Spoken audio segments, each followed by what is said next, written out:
Então sempre vai ter essa conspiração. Tem uma bet pagando alto pra ele tomar um cartão, pra não tomar cartão e ele toma, ou força um cartão. Você sempre vai ficar preocupado. Tanto que teve o jogador do Flamengo, né? Paquetá, pô. Foi o Paquetá? Foi o Paquetá, É que teve não sei quantas... Não, teve o Bruno Henrique antes, tá. lembra? Não, mas no Paquetá teve não sei quantas postas lá de onde que ele era. Lá da ilha de Paquetá E, mesmo. e do Bruno Henrique foi do irmão dele, né? Se não me engano. Não, Fez do uma aposta grande. Paquetá também foi um parente dele também, cara.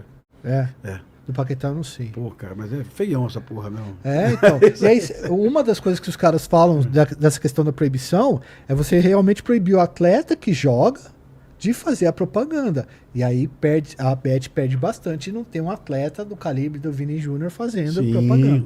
Então essas teorias da conspiração, elas vão existir sempre, cara. Sempre.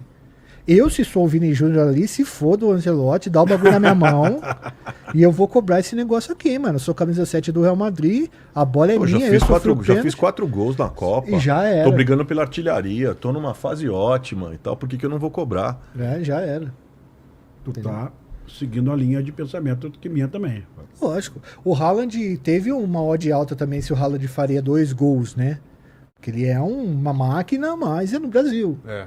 Então ele fez 2 gols e pagou uma odd alta também, entendeu? Agora, do Vini Júnior, eu vi dessas E teorias. é um negócio que você não tem transparência nenhuma, você não sabe quem tá ganhando, como, quem é que tá, que nem você tava falando da coisa da... E o juiz, que tem uma influência direta no resultado, você imagina se isso? tá envolvido com o bet, cara, imagina. Você imagina, o Pimenta tá falando uma coisa, né, dessas outorgas e tal.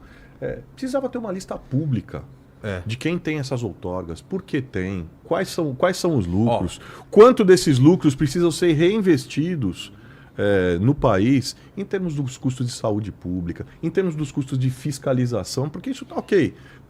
Porque muita gente fala, não, mas tá gerando recurso para a economia tá gerando, mas assim, o prejuízo do outro lado... Não tem funcionário, não tem nada.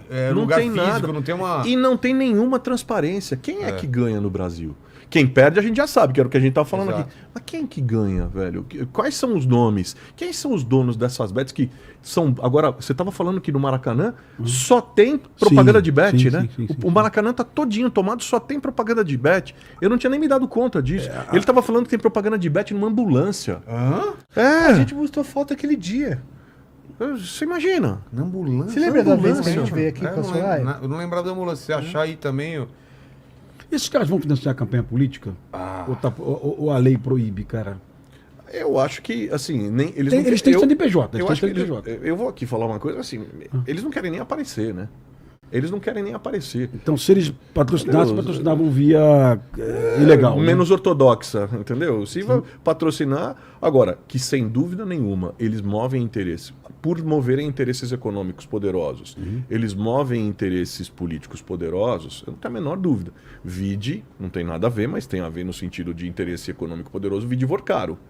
Né? Que a hora que você puxou o fio, tá todo mundo lá, né? Por quê? Por trás do interesse econômico. Eu não consigo imaginar com um interesse econômico desse tão pesado como é que você não vai ter poder político envolvido, como é que você não vai ter o judiciário, crime organizado. Mas eu vou falar uma coisa que não é tão louca de pensar. Imagina o pessoal do crime organizado chega para um juiz e fala assim, é o seguinte, você vai ter que marcar um pênalti. Senão eu mato sua família. Ó, que é foda da sua família, você tem que marcar um pênalti no primeiro tempo, aos 40 minutos. Se vira. Porque os caras apostam pesado. Cara, vai acontecer isso cada vez mais vezes. De você pegar um jogador ou um cara envolvido naquela partida. Porque é uma maneira muito fácil de ganhar dinheiro. O cara pode ganhar milhões e nem precisa com uma decisão do juiz, entendeu? Viu? Não precisa disso, não. Contra-chequezinho... No assim? Brasil não chega a isso, não. Só de subornar. Mas eu tô falando de uma coisa até mais grave. Sim, digamos que o cara é honesto e o cara vai ser constrangido. E vai ser pra isso. E assim, se todo mundo faz, né, eu também vou fazer. Ô Bezerra, deixa eu fazer uma pergunta que eu acho que isso aqui é importante pra falar pra todo mundo.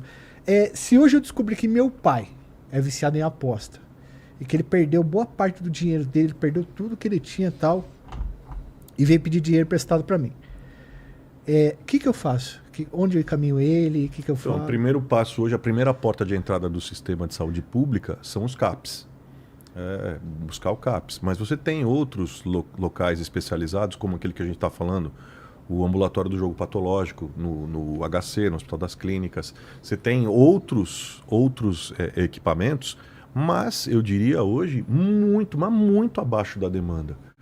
Por isso que eu defendo, por exemplo, que o governo possa construir parcerias, convênios com organizações que vão nascendo nos moldes do mesmo jeito que tem os alcoólicos anônimos e tal, nesses moldes, para poder trabalhar com essas organizações, aquilo que o poder público não está dando conta, investir recursos para que você tenha ambulatórios especializados, grupos de apoio especializados, mas a primeira porta hoje é a CAPS. Bezerra, numa segunda etapa, loucura que eu vou te perguntar aqui, mas é ignorância mesmo. Imagina. Tem um remedinho para isso, cara? Tem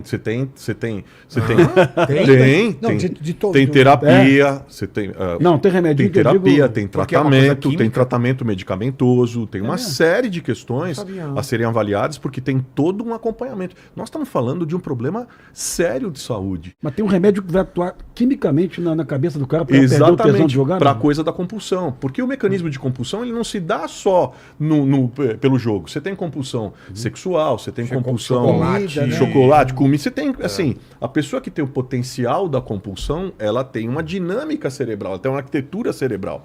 E para o enfrentamento dessa dinâmica de compulsão, então você tem o processo psicoterapêutico, você tem, em alguns casos, você tem medicação, tem suporte e tem mais uma coisa. Não adianta falar, não, mas tomou um negócio, fez a terapia, tá curado, acabou. Não, você vai acompanhar para o resto da vida, porque a pessoa que tem aquela propensão, ela sabe que se ela bobear, ela vai para dentro daquele negócio e aquilo suga. É a compulsão pelo álcool. Sem conseguir, mais um dia sem conseguir. E você sempre está viciado, isso. você não deixou de ser viciado. É isso. E numa coisa, e num negócio extremamente complexo, porque, como a gente estava falando aqui, o cara está exposto 24 horas por dia, está com o celular. Se ele tiver a disponibilidade do Pix, ele pode jogar, ele pode fazer, ele vai... Então, assim, são possibilidades infinitas, né? E tem uma outra coisa que ele vai descobrindo, isso eu aprendi com um rapaz que esteve lá, que eu atendi. Ele vai descobrindo mecanismos também de burlar as regras.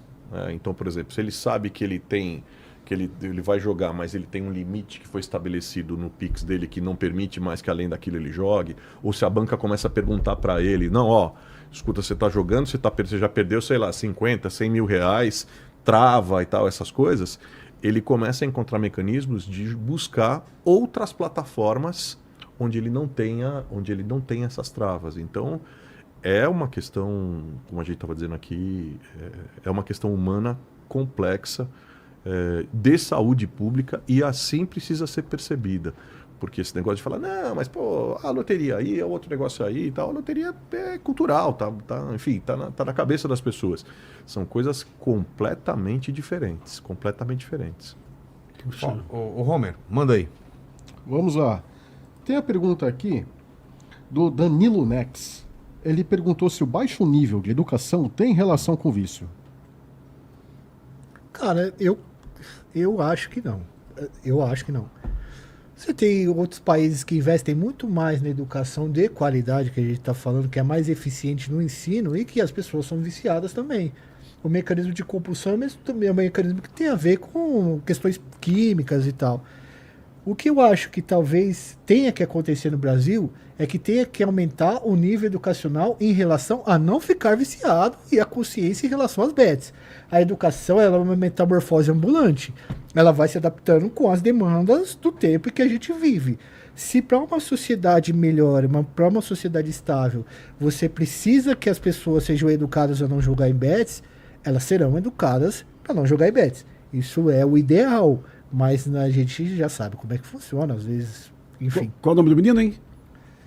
É o Danilo. É porque às vezes a gente tende a achar que a solução, que a educação é a solução para tudo.